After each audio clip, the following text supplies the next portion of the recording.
here at ACO Radio, American Communications Online, or any affiliated stations or websites are not responsible for what guest hosts or call-ins may say. All programming is intended for informational and entertainment purposes only. Hello world, welcome to American Communication Online with TGMRCT Radio.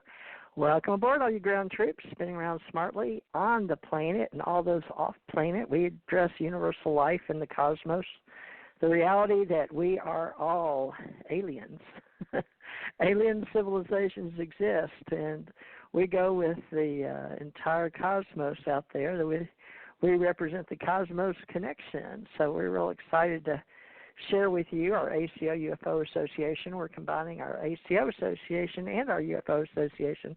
We have the health and wellness interest of everyone concerned, as well as all those, and we picked up the UFO acronym for unidentified flying objects for those that are in our little ACO club group of people. We have as a national director Dr. Bruce M. Maccabee and Dr. Irena Scott, and Publications Committee, and we've been working with Thomas R. Becker with a magazine called Allied Command Organization, Department of American Communications Online, and we're real proud to get that started this time. We're getting organized in 2019 with various people and various groups, and tonight we've got Ken R. Johnston Sr., who was with Grumman and NASA back in the day when many people were sharing their world and their lives and how it was going to be in 2001 Space Odyssey time. And Ken and I actually went to see that movie, 2001 Space Odyssey, and it's amazing that we've crossed paths apparently in Houston, Texas, and at NASA, and had many of the same friends in Grumman, and including my husband and his father, Don L. Parrish. So he's deceased, as is Stephen Lee Parrish, and their photos can be seen in NASA and on the wall when you walk in down here at Cape Canaveral, or our Cape Kennedy, I guess one might say. Anyway, we're going to work with people that aren't just NASA, but people like Thomas R. Becker, who used to live down there and watch things happen. And he's been helping us as the general manager for American Communications Online. So welcome all of Mad Painter's friends and Ken R. Johnston's friends on Facebook. He's gotten to be quite an ambassador of goodwill, promoting our ACO UFO Club. And we're going to generate some news with others in social media. There's a big thing about Area 51 in the news, and Maddie Roberts on Facebook, who got that started. And we'll see what we can share, if what we understand, having come and gone in that area, and how it's going to affect the rest of us. But in our trade association, we're calling this Concerns of the Peers and the Shift, 2019 to 2020. And anyone that would like to call in, the call-in number is for guests, 347-945-7207, and we'll welcome you in the last hour. But let's get on Ken and Mad Painter right here. Mad, our general manager. Mad, you bring in our Skype people if they want to call in. How are you tonight, Mad? I'm doing pretty good. I'm interested in what we're going to talk about. Me too, whatever that's going to be. All of us and all of us concerns the peers. You want to introduce yourself about being an author and artist and handling our group as a GM and our magazine too? Just, I know you don't have it proofed out yet, but give it your best shot.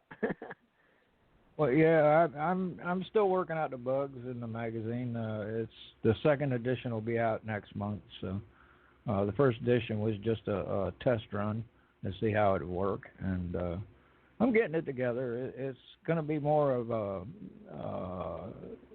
science-based topics. We're going to cover every topic, but it's going to be leaned more towards the science of what we do know for sure, and what possibly could happen, and stuff, or what these scientific topics could possibly mean for our future. I am an author, but a self-published author, which, a lot of people don't consider that being an author, though. But nowadays, just about anybody could be an author. So, but I'm an artist, and with the magazine now, if you join the club, you can submit articles, and we'll see if how they go, and we might possibly put them in the magazine. And same thing with artwork. So that's one of the perks of being a member of the ACO. All right. Thank you very much. I appreciate that. Now we'll get Ken R. Johnston Sr., who used to be the Grumman NASA guy in Houston, but he's moved on to greener pastures these days, being retired and working with young auxiliary people and his wife and horse shows. And every time I see this little commercial with a little, I think it's for communications, a little short horse going in and out of a doggy door, but it's for the horse. It's really cute. I think it's for Sprint or somebody. But Ken's wife does these little horses too. But let me let Ken. You probably know him better as Ken R. Johnston, the Facebook and speaker. But let's see, Ken R. Johnston Sr. Can you hear me now? Are you off of mute? Yes. As a matter of fact, I got you loud and clear. So I'm ready to go for this evening. For those who may not have gone to my website, and that'd be KenJohnstonMedia.com, I guess it is. And, I was one of the first 4 civilian astronaut consultant pilots with the Apollo program. I went to work for the Grumman Aerospace Corporation as one of the test pilots testing the lunar module in the vacuum chamber. In the process, I logged over 4,000 hours as a spacecraft pilot in the lunar modules, and had the privilege of working with just about every single one of the Apollo astronauts that were scheduled to actually make lunar missions. And as a matter of fact, Buzz Aldrin and I probably put in at least 1,000 hours together out of the total 4,000 that I ran. So, and he's doing some rather interesting things right now too. So we may even be talking about that a little later this evening. What I've been doing since then, I went to work for the Boeing company and helped design and build some of our launch facilities that we had for satellites, and retired from them. And good grief, I guess it was 1998. So I've been retired for just a few years there, and been very active in the space program. As TJ mentioned, I've been the director of students and young people and scouts, as well as the Civil Air Patrol. And Civil Air Patrol, I'm a lieutenant colonel, and doing all that I can to help kids have something to look forward to and to live up to. So it's you stay busy and stay active, and you live longer. So that's the best I can say, TJ. Well, thank you, Ken. Now, Ken is like a spokesperson in a way, or an ambassador for all of everything, all-inclusive for our ACO Club. We're using Allied Command Organization as all-encompassing for our magazine anyway, and we have alliedcommand.org organization, or .org. KenJohnstonMedia.net is KenJohnstonMedia. And we've got blogspot.com up and running for him at KenJohnstonMedia.net. If anybody's looking at it, it goes up to his blogspot.com. All his data's on there. And then we also have him in our UFO Association.org, and we'll get more information going up over there as well.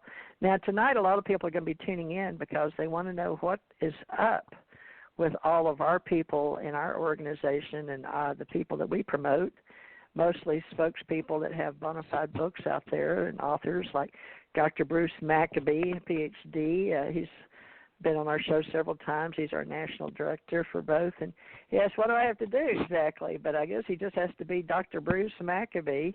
And Richard Dolan, who's a very well-known historian, and you see him a lot on television and in UFO YouTubes and specials on various channels as a spokesperson. He has his own Richard Dolan, if you want to look at that, and he does radio shows as well.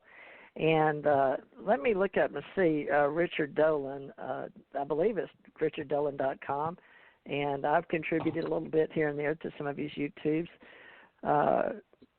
Richard Dolan. I'm Richard Dolan. Oh, okay. It's not richarddolan.com because that's not the one I know. I didn't know there was another Richard Dolan. How about that? So I'll have to see where Richards is. But everybody look up Richard, Dolan, Richard Dolan. If you haven't heard of him, great historian, ufologist. He wrote a couple of, at least two very thick books. And one of our members, Dr. has been on lately, Bruce Cornett has been on recently, and he worked over around the Area 51 area. And he has his own story to tell, so we hope he'll come back for that. Now, Area 51, it's been in the news, and I guess, Ken, you've talked about it as well, Area 51 in the past. But you want to, either one of y'all want to start on anything you've got or been following with this story out there of storming Area 51 with Matty Roberts' meme? You got anything? Anybody? Go ahead. I just heard about it late this afternoon because I've been so busy going for the preparation for the National Miniature Horse Show. But so I'm at, if you're up on this whole group of people that are wanting to storm Area 51, the only thing I can say about that is I hope they have their insurance paid up. Okay? So go ahead. Well, I know there's over 1 million people signed up for it. It started out as a joke, and then it just kind of avalanched from there. But I'm not sure of the date. I think it's September 24th. They're planning on it. I'll have to look up the date. But the military's advising against it. There's a $750 ticket for trespassing that you'll have to face if you go. Just that alone will make most people stop, I think. Let alone they can use deadly force as soon as you cross past the line there where the signs are. I mean, they're entitled to shoot you. And I don't know, 1 million people. I mean, you might get 10,000 show up out of the 1 million if you're lucky. That's 10%. I don't think they'll get that lucky. And I don't know, if you want to make some money, maybe you could go out there and sell some T-shirts or sell some bottled water, because it sure gets thirsty in the desert. Yeah, this guy Matty Roberts is something else. But you try to go find a Facebook right now. I don't know if they got it down or what, but I did go to the one where they had the million sign up and all that, Storm Area 51 on Facebook. And they said it became a viral sensation after Matty Roberts on June 27th. It says that Matty lives in California, and he created a Facebook part as a joke, not realizing that millions would be behind the battle cry, to see them aliens, in quotes, see them aliens, at the Air Force Base facility in Nevada. And, of course, Area 51 is known by many things besides Dreamland and Groom Lake, but it is a real existing place. And the history that Area 51 has is under Groom Lake, or Area 51, and it's commonly known now, and I'll give you the dates, but the facility was called Homey Airport, AXTA, or Groom Lake, after the Salt Flat, which was seen as an airfield, interestingly enough, by some guys flying over one day. And I've got their names here. I'll look it up. Kenny Johnston, I think, was his name, but let me look it up for sure. He was doing a U-2 test, and they flew down. I believe that was back in 1955. But the date, let me get that out of the way, is July 27th when this apparently is getting out there. But the date is September 20th at 3 a.m. in the morning for everybody to meet. And I'm not September 20th. I was wrong. September 20th is the day. And this Kelly Johnston, okay, according to the Lockheed U-2 designer, Kelly Johnston. Anyway, this is the quote. He flew, it says, "We flew over it, and within 30 seconds you knew that was the place. It was right by a dry lake. Man alive, we looked at that lake, and we all looked at each other. It was another Edwards. So we wheeled around, landed on that lake, taxied up to one end of it. It was